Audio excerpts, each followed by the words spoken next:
Today I am going to explain you a very important concept of input-output interfacing. Input-output interfacing means to interface input devices as well as output devices with the microprocessor 8085.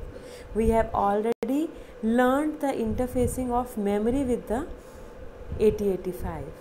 But interfacing of input and output devices, or you can say the peripheral devices, are somewhat different in case of 8085. Now in this we have to follow these three steps. These steps are these three steps. First, microprocessor has to generate device address pulse and the control signals. Both of them are simultaneous signals, and by the addition of this device address pulse and control signals, the next is device select pulse. Now how we select the device? Now device is selected by activating the device. So these are the three different steps that I am going to explain here. Now whenever input output interfacing comes, it depends upon the question how you solve the question. Now in the question, if it is given you that you have to explain the input output interfacing, then you can directly give it like what do you mean by input output interfacing, and after that input device interfacing and output device interfacing. Now I will go step by step so that you can solve as many as questions on this topic. Now first of all, whenever we have to interface the input device with our 8085, we require buffer. There are two things: the requirement of the device. Now what is that device? It is the intermediate device in between the 8085 and the peripheral. Now what does this intermediate device do? Because of the mismatching of speed of microprocessor and the peripheral, we require that intermediate device. Now there is a difference in between buffer and the latch. Now buffer holds the data for some time and it gives the same data as the output, but in case of latch it remains there until we are giving it a new input. So latch holds for a longer time as in comparison with the buffer. Now for the input device we use buffer. For the input device we use buffer, and for the output device we use latch. Now these 2 points are to be remembered by you. For the input device we use buffer. Now why buffer is used for the input device? Because we have to get the data. Microprocessor has to get the data from that device. Now if the device is ready, it will directly give the data, and with the buffer within a few seconds the microprocessor will have the data. Now for the output device, whenever microprocessor has to send the data, it has to work with the speed of the peripheral device. Now for the speed of the peripheral device, it requires latch. It means the data remains there for a longer time so that the output device can easily get the data from the latch. Now this is the first difference, how we interface input and output device. Rest, these three steps are to be followed. Now I will explain with the help of decoder. Now there are two ways of interfacing, either to use decoders or to use gates. It is your choice. You can use decoder circuit. Decoder is a little bit less clumsy, and gates you have to use more number of wires with the gates. So you can use gates, as well as you can use decoder as your wish. I will explain both the interfacing. Now here I have taken decoder. Now a decoder circuit is being taken here. I have already explained you there are two types of interfacing. One is absolute and another is partial. Now in case of absolute, all the address lines are being used, and in case of partial, some address lines are being used.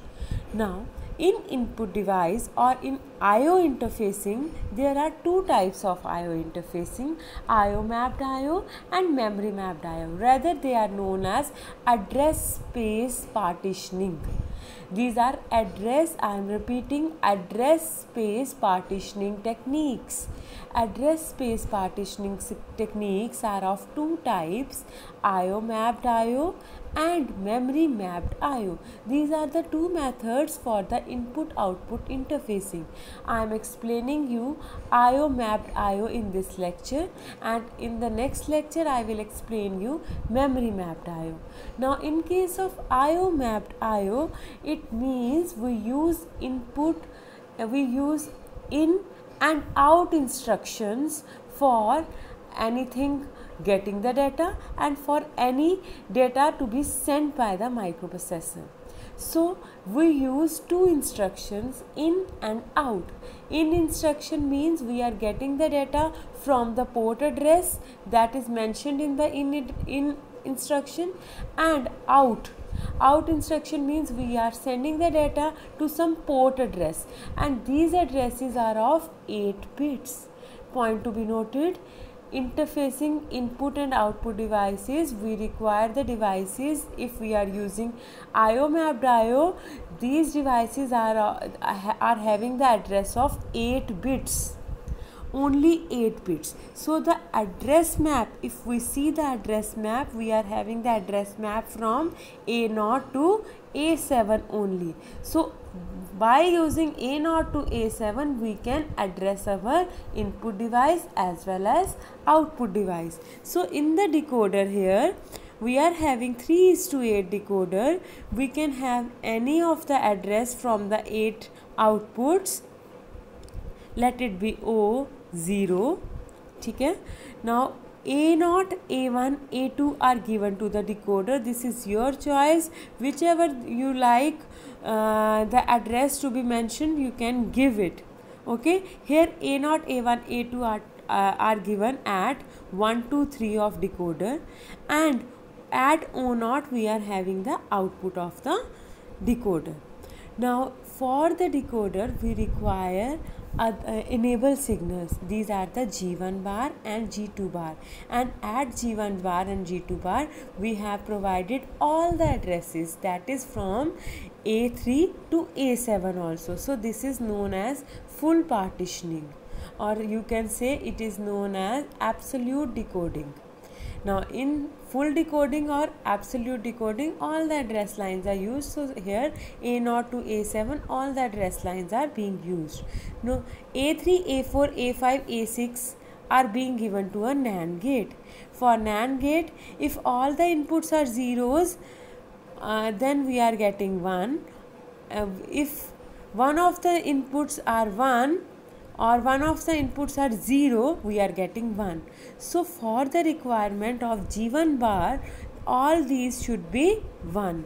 So all A3, A5, A3, A4, A5, A6 status are 1.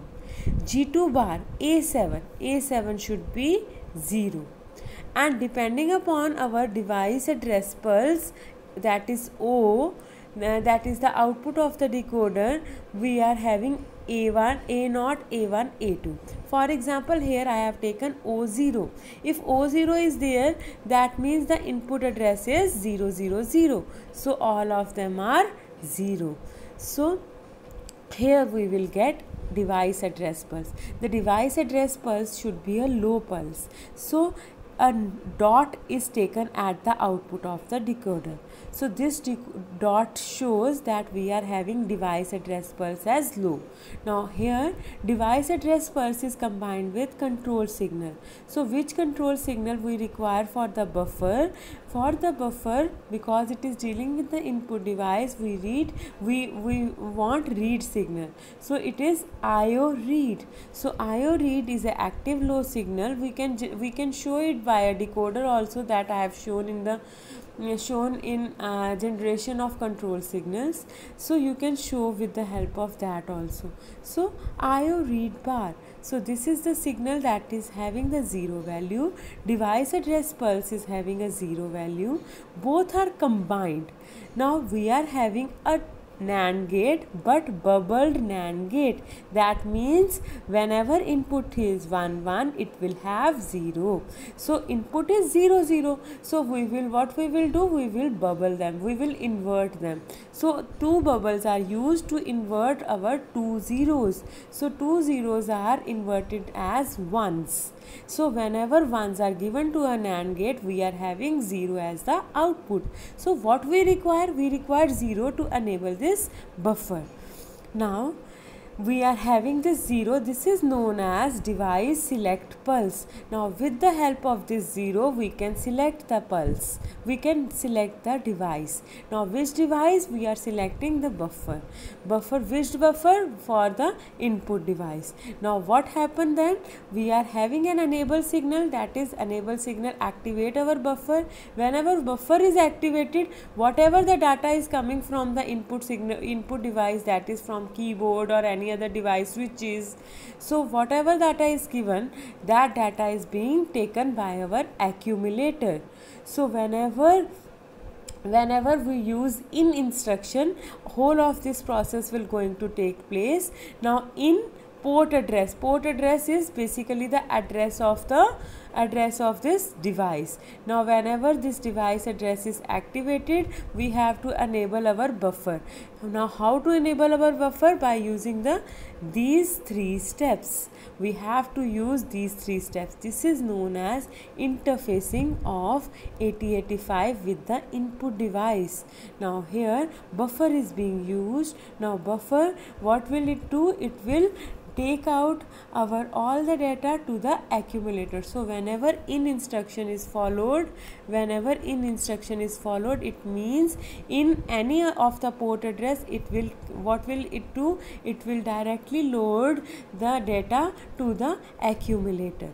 Now what will happen at the output side? Whatever is in the accumulator, it will be put to the output device. So data, from where we are getting the data? From the accumulator we are getting the data, and from where we are sending the data? For the output device we are sending the data. Now here we have to use latch rather than buffer. I have explained you the reason. Now for the latch, the enable signal is high signal. So this is the only difference in between buffer and latch. In buffer, enable is a low signal, but in latch, enable is a high signal. Rest all is same. You have to use here a decoder. Here we have used a decoder. Decoder will generate device address pulse, a low signal, and IO read. Here IO read, here IO write signal is generated because we have to send the data. IO write signal is generated, both are combined with the bubbles, and instead of NAND we have to use AND, because we want a high signal. 1 and 1 gives us 1. So enable is activated and hence our latch is activated. Now this is a basics of input output interfacing. Now I will explain you step by step here. Now these are the basic interfacing concepts. Now in basic interfacing concept, you will write, we have two types of address space partitioning, IO mapped IO and memory mapped IO. Now here with the help of IO mapped IO, we can use peripheral IO instruction. In 4.11 we have used IO mapped IO. So we can use only peripheral input output instructions, and these are in and out. Whenever the question comes, whenever this type of question comes, explain the data transfer with the input output devices. You can explain, and there if it is given you that explain the instructions as well as the timing diagram, you have to follow this 4.11. okay, now here in and out instructions are explained. This is our out instruction. Whenever this out instruction is given, it is associated with the 8-bit port address, and this 8-bit port address is the output device address. Now this here out 0 1, it means this is an output device 0 1 that has to be activated. Now you can give in instruction also. Now what is the execution part of this? Now out instruction is being explained. I have already explained you the timing diagram of this. Similarly, in instruction is explained in this diagram. Okay, now out or in, these are the two timing diagrams that you have to explain. If in the question it comes, explain with the help of timing diagram. Okay, now if it is if there is a question, explain the interfacing with the help of block diagram. You have to just mention the block diagram, you don't have to draw the timing diagrams. Okay, now device selection and device transfer, that I have explained you. Now address space partitioning, two types of address space partitioning, IO mapped IO scheme and memory mapped IO scheme. In case of IO mapped IO, we are having A0 to A7. Here it is wrongly given as A0 to A6, it is A0 to A7.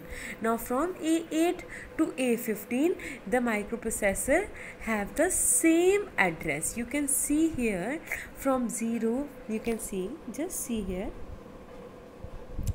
0 0 0 0 0 0 0 1 0 1 0. This is the address of A0 to A7. The same address is followed by A8 to A15. Okay. Now we have to here it is a diagram which explains you the interfacing of any of the peripheral device, either with the latch or with the buffer. Okay, now this is the IO address pulse, or you can say device address pulse combined with the control signal, and we are having device select pulse. If it is a latch, we are having AND, and if it is a buffer, we are having NAND. I have explained you. Okay, now this is with the help of decoder. The same is explained with the help of gate. Now here we have used gates instead of decoder. Now here it has been used a gate, that is a NAND gate. Now whenever a NAND gate is used, whenever how we have the zero output, we have the zero output for one condition, that whenever our inputs are high. So whenever our inputs are here, A0 is high and rest all are 0. So we have used here inverter with the gate. So only A0 is high and all others are 0. So we are having an address IO we are having IO address pulse from the NAND gate. It is a low signal. We are having IO write signal, from where we are having IO write signal, again with the help of generation of control pulse. I have already explained you. Now here a latch is being used, so we use bubbled AND gate. So this is the bubbled AND gate. This is the LED that has to glow. Okay, now there comes the concept of absolute and partial decoding. Now in this, partial decoding is being used. Why partial decoding? Here full decoding is being used in this 4.4. Now in 4.5, partial decoding in used. We are using some of the address lines for device selecting. So for device selecting, we have used here A2 to A7. We have not used A0, A1. Okay, now input interfacing. This is the example of input interfacing. Here DIP switches are being interfaced with the 8085. Now DIP switches are just like this. These are the inputs. And it is being given by a buffer, a tri-state buffer, and it is given to the data bus, and it is sending the data to the accumulator. Now whenever the DIP switch is closed, that means we are sending 0 signal, and when it is open, we are sending 1 signal, and it is explained here. Okay, now here the same is done because a buffer signal is there, so enable is enable bar, so we have to use IO select bar. So here the same is followed that I have explained you in the first slide. Okay, now using decoder. This is the example that I will explain you in detail. Now in this example we have DIP switches input and an output from the LED. Now I will explain you. We have a decoder, that is 3:8 decoder. Now here we have given a full partitioning, or you can say absolute decoding. IO read signal is for the input and IO write signal is for the output. So here O0 is for the output device and O2 is selected for the input device. Okay, now we will start with that. Now if we see the address map, what will be the address that is being done here? Now here F8, if we see F8, now just see here, for O0 what will be the inputs? It will be 0 0 0, so here 0 0 0. Rest will be the same for both the devices, that is from A3 to A6 all should be 1 and A7 here is 1, because here E3 enable is 1.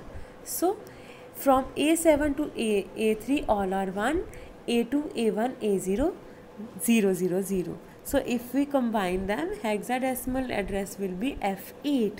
Similarly, if we use O2, O2 will come FA. So we are having two addresses, F8 and FA.